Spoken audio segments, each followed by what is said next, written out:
dari Polres Jakarta Selatan. Saya menepati pertandingan hari ini bukan pertandingan otot tapi pertandingan otak. Bukan menyangkut salah benar tapi etika. Ya. Saya mengatakan masalah siri itu bukan menggunakan ataupun atau senjata. Bukan dengan cara mempermalukan orang, mengetok rumah orang dengan cara-cara yang tidak benar, kesombongan dan keangkuhan. Tapi saya dengan tim yang saat ini kita beri kuasa kepada Bang Dr. Krisnamurti, kantor beliau dan tim gabungan pengejar pembela kaum lemah. Kami tempuh secara hukum. Saya hari ini telah menerima kuasa dari Bang Farhad, ditunjuk kami dengan beberapa teman-teman semua menjadi gabungan untuk melaporkan Denny Sumargo. Jadi kan bermula ketika ada kalimat yang Bang Farhad bilang, kalau lu serang gua, lu kasar sama gua hajar. Lalu Denny bilang, ya kan, ingatkan teman-teman semuanya ketika Denny datang ke tempat Bang Farhad, lalu dia bilang, lu hajar gua aja, gua salahnya apa? Lu emang udah nyerang dia? Emang lu udah kasar sama dia? Lu belum bikin video kasar, lu belum nyerang dia, lu udah datang, lu pukul gua aja deh. Mana mungkin seorang Bang Farhad pukul? Ingat kalimat hajar itu banyak kategorinya. Hajar itu seperti apa? Saya yakinkan sebagai orang hukum bukan hajar seperti ini. Kok dia mau melakukan minta dihajar dengan mengundang teman-teman media untuk hadir. Satu tindak pidana yang akan diperbuat. Kenapa dia melakukan mengajak teman-teman untuk meliput? Ini dia kan satu tindak pidana loh yang akan dilakukan ketika datang ke rumah itu. Nah, lalu kemudian hari selanjutnya ada kalimat-kalimat yang makin hari makin menyerang tidak berhenti sampai kalimat dia bilang itu kalimat hebat. Ini dia tinggal di Indonesia, bukan di atau kan dia tuh tinggal di negara luar atau apa dan sebagainya. Maka dari itu kita memutuskan untuk melaporkan Denny Sumargo dan hari ini sudah resmi kita laporkan dengan Undang-Undang Nomor 40 Tahun 2008 pasal 16 atau pasal 156 KUHP. Korbannya adalah Farhad Arbas dan terlapornya adalah Denny Sumargo dengan ancaman hukuman di atas 5 tahun. Ujaran kebencian. Ya, permusuhan. Saya pikir dia bertamu, udah clear, tiba-tiba di luar dibuat seolah-olah saya ini adalah orang yang tidak berdaya, ketakutan. Padahal dia datang ke rumah saya, dia minta pukul saya. Terus apakah dengan kesopanan saya ini membuat saya penakut? Nah, udah nggak apa-apa. Kalian bilang saya penakut atau apapun, tapi saya sopan dan menghormati tamu. Nah sekarang silakan kalau dia berani, silakan dihadapi unsur-unsur pasal yang menjerat dia nanti ketika proses ini.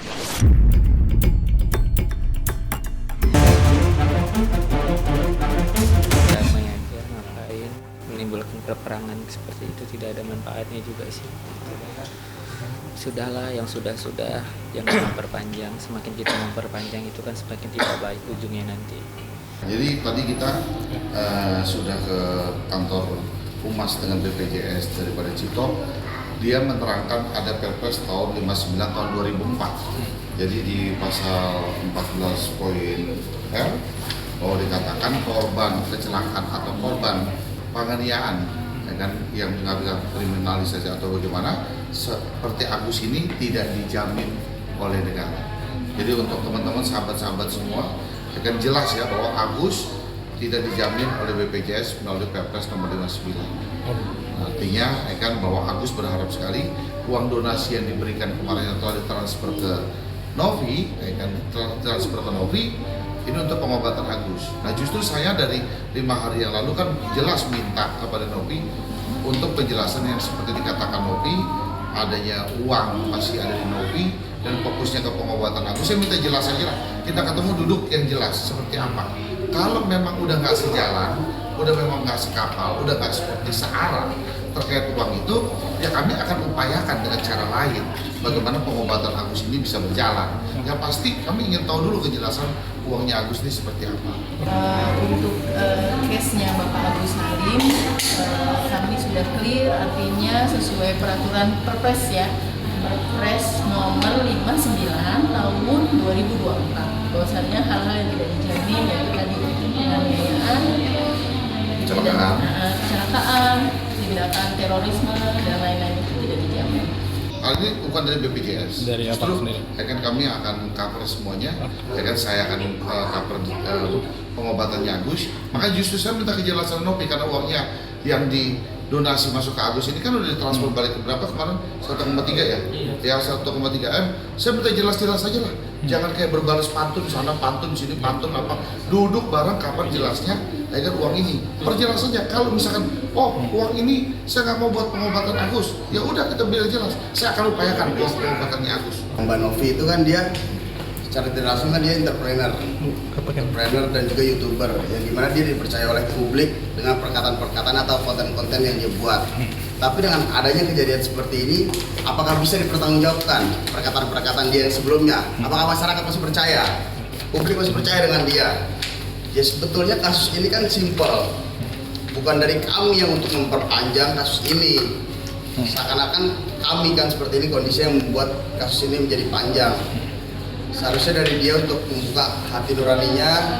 Kalau memang ada itikat baiknya, marilah kesini kita ngobrol, kita diskusikan dengan kepala dingin. Saya minta kepada Novi ataupun tim kuasa hukum yang lainnya untuk dapat bertemu dengan Agus. Ya kan udahlah saling turunkan egonya, saling turun setengah, sini turun setengah.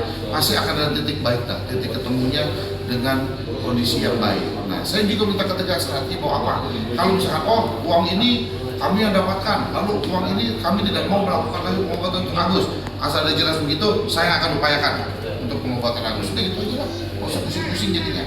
Ya kan iya, kalau dari sono toh, ya kan lihat lagi di medsosnya begini, ini lihat lagi di medsosnya begini, kan jadi nggak ada habis-habisnya. Ya kan permasalahannya adalah masalah duit. Uangnya itu dari Agus sudah transfer ke Novi. Nah itu aja yang sekarang Novi kan bilang bahwa uangnya masih ada, ya kan? Alhamdulillah siap diaudit. Alhamdulillah. Lalu concern uang itu untuk pengobatannya Agus, uang itu udah gak Pak ya? Ya kan uang itu untuk pengobatannya Agus, ya, itu aja.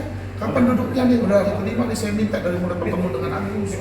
Ya kan sampai hari ini belum ada jawaban. Itu aja lah saya. Udah kita mau duduk bareng, kita tegas aja lah seperti apa uangnya. Kalau pengobatan kan memang dari dulu pun setahu saya dia dapat pengobatan walaupun terbatas ya. Dan kalaupun harus mendapatkan donatur mata, donasi mata itu kan bukan hal yang mudah juga. Di Indonesia pun saya rasa langka sekali orang mengganti bola mata itu jarang sekali terjadi. Kan di Singapura melalui online dan sebagainya kita pilih dokternya yang terbaik di mana, baru kita berangkatkan. Dalam waktu dekat kita, maksud saya, kan artinya kita cari second opinion. Iya, second opinion lah. Kan kita kan di dokter di sini juga udah, kan beberapa rumah sakit sudah. Kita cari lagi second opinion. Artinya yang terbaik pengobatan Agus itu seperti apa? Nanti kita akan jalankan itu yang terbaik. Waktunya belum tahu untuk berapa lamanya, waktunya belum tahu. Bisa memakan waktu berapa lamanya. Yang pasti kalau pemeriksaannya Agus sudah selesai semua di sana, ya kita segera kembali. Nanti kalau pengobatan nanti yang ngomong Krisna aja ya, karena kami berbagi tugas untuk masalah pengobatan dan biaya semua. Saya minta tolong Mas Krisna beresin semua gitu.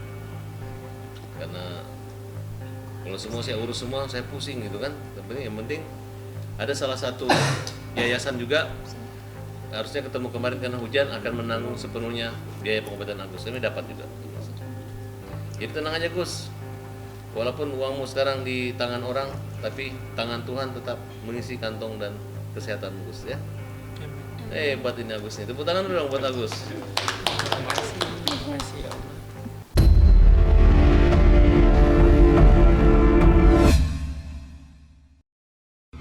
Kan semalam kan ceritanya kan mau diajak pulang ke saya ini ya kan. Nah bapaknya ini nggak mau, katanya minta waktu untuk ke istrinya yang di gang 10. Nah setelah kita anterin ke gang 10 kan katanya kan kalau nggak Jumat Sabtu mau ikut saya pulang. Ya udah, jadi sementara ini saya nginep di rumah kakak saya, si Aisyah ya kan. Nah habis itu tiba-tiba saya dapat telepon pagi-pagi sama istrinya bapak yang di gang 10 itu, bahwa bapak itu kabur. Tadinya ini rencananya ini jam 10 apa jam 9 kita mau nengokin bapak, saya doang mau nengokin bapak, tapi ternyata saya dapat kabar jam 7 udah ditelepon bapak ini kabur. Semalam kan saya dengar itu kan bapak saya kan udah mau tuh dibawa. Terus dia tinggal minta di gang 10 dulu katanya. Nah, tadi pagi saya dapat kabar lagi, tiba-tiba bapak saya ini udah nggak ada. Dan saya juga bingung, kenapa bapak saya bisa nggak ada gitu. Itu kemana? Sedangkan bapak saya aja kan untuk megang HP itu nggak mungkin, nggak bisa mainan HP. Dan jalan pun dia sulit gitu. Tapi kenapa bisa nggak ada? Kalau untuk dugaan saya sih ya, kemungkinan itu ada yang ngejemput mungkin ya. Karena kalau untuk bapak saya kan tadi saya udah bilang ya Kak ya, bapak saya itu kan nggak bisa mainan handphone gitu. Iya, buat kabur juga nggak mungkin karena jalan aja susah. Nggak masuk akal sih Kak, kalau pemikiran secara logika ya. Kalau kita lihat kondisi semalam ya, kan kondisi semalam aja kan di apa namanya tuh dituntun ya. Iya, betul. Kalau untuk ngelihat kayak gitu sih kayaknya nggak mungkin Kak, kalau dibilang jalan sendiri. Pokoknya saya tuh nggak suka aja gitu, bapak saya tuh harus gimana, maunya saya kan bapak saya ini kan dirawat sama anak-anaknya gitu. Saya sih pada intinya saya tuh pengen bapak saya itu sehat, jangan dikasih kemana-mana, biarin bapak saya dirawat di rumah dengan baik.